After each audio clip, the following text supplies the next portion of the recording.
We're currently in a world where people are waiting in line to spend thousands of dollars on Magic the Gathering Secret Lair. The latest Magic the Gathering set, Tarkir Dragonstorm, is about to drop, and collector boxes are $320 plus online before pre-release has even gotten here. And don't get me started on Final Fantasy, a $160 play booster box, which I guess when compared to everything else isn't all that ridiculous, but a $617 collector box already in way too early pre-orders has got me asking the question: is the price of sealed products of new releases ruining Magic the Gathering? All of that and more in today's video. This is going to be a bit more ranty rambly as someone who's been in the space for the better part of 20 years. So if you like content like this and you've been around the channel, you've seen me around, or even if this is your first time, click the subscribe button down below because it helps a small channel like mine more than you can possibly imagine.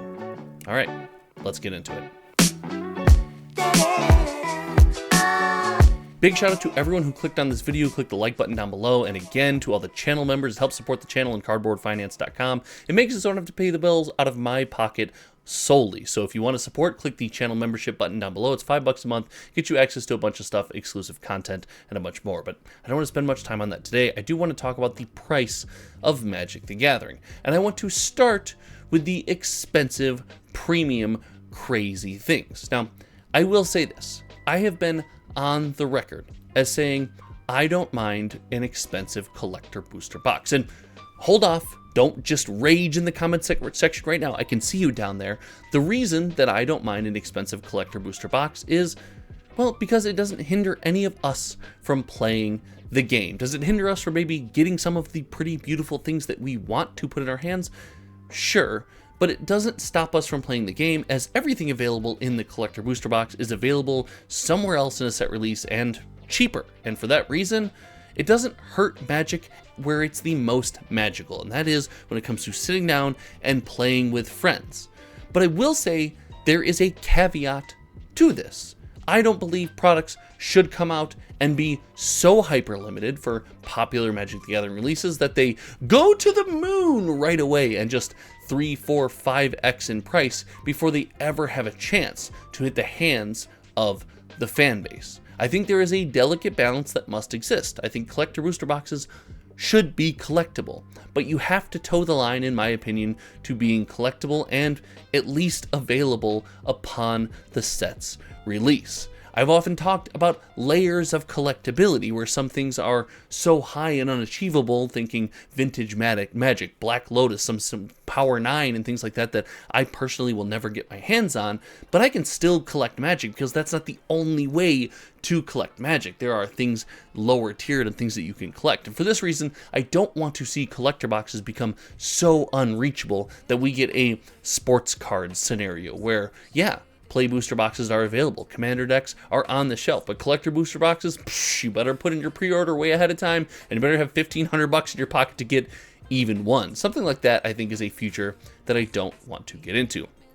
But I will use Tarkir as an example for collector booster box pricing, and where we as a community can maybe stop being so angry about the price. Now, Tarkir Dragonstorm is collectible, or is, I guess, expensive and collectible, for a pretty simple reason. We had just come off the back of Aether Drift, and while I don't think Aether Drift is as bad of a set as everyone says it is, it definitely didn't hit the community in the feels. In fact, Aether Drift prices have gone down since the product's release, and I don't expect they're going to come up anytime soon. I think we're looking at more of a Karlov Manor situation, if you will. But Tarkir Dragonstorm, for this reason, and being butted up right against Final Fantasy, was definitely under order. The stewards of our community, the local game stores, the people who sell these products online, and everyone in between with access to distribution decided, well, based on the trends of Magic the Gathering and the history of Lord of the Rings. Again, if you want to go to cardboardfinance.com, make sure you do it on your desktop. There's no mobile-friendly app yet. It's coming. But you go to cardboardfinance.com and check out Lord of the Rings under Magic the Gathering sets. You will see, my goodness, there is a lot of those boxes sold. I think we were anticipating something like this for Final Fantasy, and for that reason, we definitely under-ordered Tarkir. And if we look back in the history of Tarkir sales, well, these collector booster boxes were available online for $200, $210 very early on, and it didn't have a lot of pull, a lot of interest from the community based on that. So while, yes, we don't like the prices of expensive collector booster boxes. I don't expect the Tarkir experience between the reveal of the dragon scale fetch lands and the under-ordering and being backed up against what has an opportunity to be the most popular Magic set of all time. Lord of the Rings is still going to fight for that clause, but we'll see as the set releases. I think all of these things formed a wonderful stew of this product pumping. So I don't expect we will see this in the future for collector booster boxes, but hey, listen, anything's on the table. And the saving grace is, as far as the play booster box goes, it's still relatively affordable as far as sealed TCG booster boxes are concerned. Tarkir Dragonstorm, I believe, has a play booster box available for the 115 to 120 range, currently listed on TCG Player, and that, to me, for the price of a booster box in 2025, while I would prefer it to be around a flat $100, because I think that's just a nice, like, my Magic boomer in me says, you have $100, you get a booster box. You have $100, you get a booster box. It's just that. It's something I always strove to do as a kid and could never actually achieve, and now, of course, I'm an adult and things are, you know, more expensive, whatever. The point is, I would like to see it lower, but it's not the most unaffordable booster box we have ever seen. In fact, the change to the play booster box, yes, you're getting 6 less packs, but you are able to buy a sealed box. You can have that experience with your friends. You know, has seemed overwhelmingly positive when you consider the sales numbers and the people buying them. Again, I can't say this enough. Everyone in my comment section is like, you're just a money grubber. No, I would rather have a $100 booster box. I, of course, want that. That would be amazing. But for the world that we live in, this is not the most expensive product. It's very comparable to other TCGs, especially when you consider all the Pokemon sets coming out. And don't even get me started in Eevee. If you buy a Pokemon set, you're buying a lottery product, and it's fun, and it's collectible, and it's awesome. But don't be like, oh, Magic, you're never making your money back. You're not with Pokemon either unless you hit the thing. If you hit the thing, then you're headed to the moon right now. More videos about that probably later this week.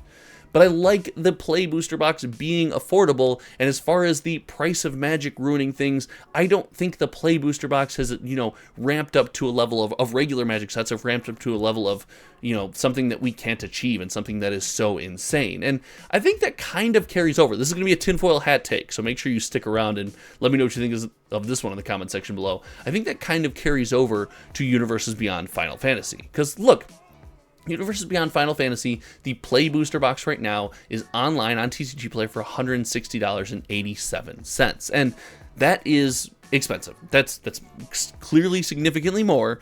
It's $40 more than the Tarkir Dragonstorm play booster box. So yes, it's more, but it's not like we're not looking at Commander Masters levels of more expensive. And it should be more popular. You couple that with the fact that if the collector box is extremely limited, if the collector box is hard to come by, I bet this play booster box is printed in crazy numbers. Looking back at the draft and set booster boxes for Lord of the Rings, these things are still widely and readily available at pretty fair prices compared to their price history. I'm not saying fair prices overall. I already did the Magic should be cheaper thing. Don't come at me. But compared to the prices overall, it makes sense that these things are around. The collector booster boxes are limited. These things are meant to be collectible. They're meant to be chased. But the player base, the Magic fan, the you and I out there that just sit in our basement and love the game have to have something to sink our teeth into, and it behooves Wizards of the Coast to have something that we can sink our teeth into over the long haul. I said this about Karlov Manor. I said this about decks for Fallout. I said this about Lord of the Rings, and I will say this about Fallout or Final Fantasy. I believe that the play booster box will be readily available. So while we might see a short-term spike in this, I think these products become more and more affordable as time goes on, and I actually don't think this is a place where price is ultra concerning. Again, I would like the play booster box to be the same through all the sets, but understand licensing fees and the fact that Wizards of the Coast is a business that is just going to do whatever it can to milk money out of its consumers. That's just going to happen. So the price increase here makes sense to me. The last thing I want to talk about, if you stuck around this long in the video, first, pat yourself on the back, because I do think that Magic the Gathering Collector Booster Box has some price concerns. I think play booster boxes have kind of been dialed in, and they're fairly okay right now. I'd like to see them be a little bit cheaper, but I don't think it's a price that's ruining any Magic experience. I do want to talk about the Commander decks and summarize kind of everything I've said. The Commander decks, in my opinion, if you look at the Tarkir Commander decks, again, we're going to use the most recent set for everything, but this is kind of, you know, pretty standard for all of the Commander decks for these other sets. I just want these products to never pump, and I know that's not the case. I know that actually these are great products for several people who attack our community from different angles. If you're a person who sells singles, if you're a person who buys to collect, if you're a person who wants to just experience a set, if you just want to sit down and play casual with your friends, if you need the unique cards, these commander decks kind of hit a piece of every single one of those pies. And for this reason, they're a wildly popular product. They also represent the best out of the box sit down and play and experience a set that Wizards of the Coast has to offer for every single release. That's why I've advocated for at least 4 commander decks with every set, because yes, I know that's more SKUs, I know it's more products, but man, it's cool to be like, hey, we're going to experience a set with my 3 friends at the local game store. We're going to sit down and play in this universe that historically has always done well, and Magic the Gathering is the most and best played TCG on the planet. It's not close. I know that your favorite TCG is your favorite TCG, but I assure you, it's not close. Magic is the most played and best played TCG on Earth. And sorry if I shattered anybody's bubble there. But these commander decks going up in price really impact that ability to sit down for a reasonable price and experience the gameplay at a local game store. I don't like these products going up. I know that the collector sampler pack is a way to add value to that product. It's a way to give the people that buy that product a little extra juice, and it's a way to also give them their first ones free on the collector booster box to hopefully encourage them to buy more.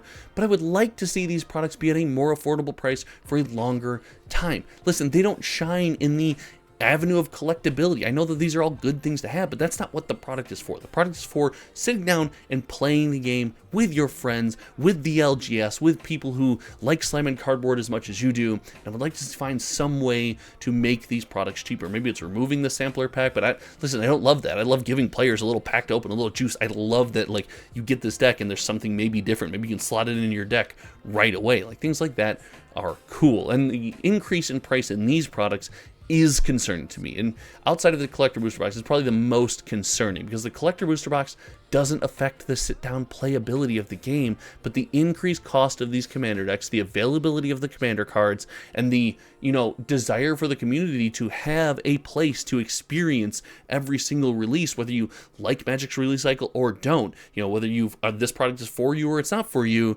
This is all at risk when you make these products seem chase and collectible and less acceptable or accessible. I mean, they're plenty acceptable. All in all, I do think price is becoming a concern with Magic the Gathering products. I think most people agree with me out there, but if you don't, you can let me know in the comment section below. And if you do agree with me, I'd love to hear from you as well. Again, remember, every one of those buttons down there is super helpful. The dislike button, not as much. But listen, I do like to know what you feel. And thank you so much for hanging out. Until next time, you all know me. My name is Josh. And, well, we'll hopefully see you in the next one. I'll link a video. It's over here. You guys know the YouTube drill. All right, goodbye.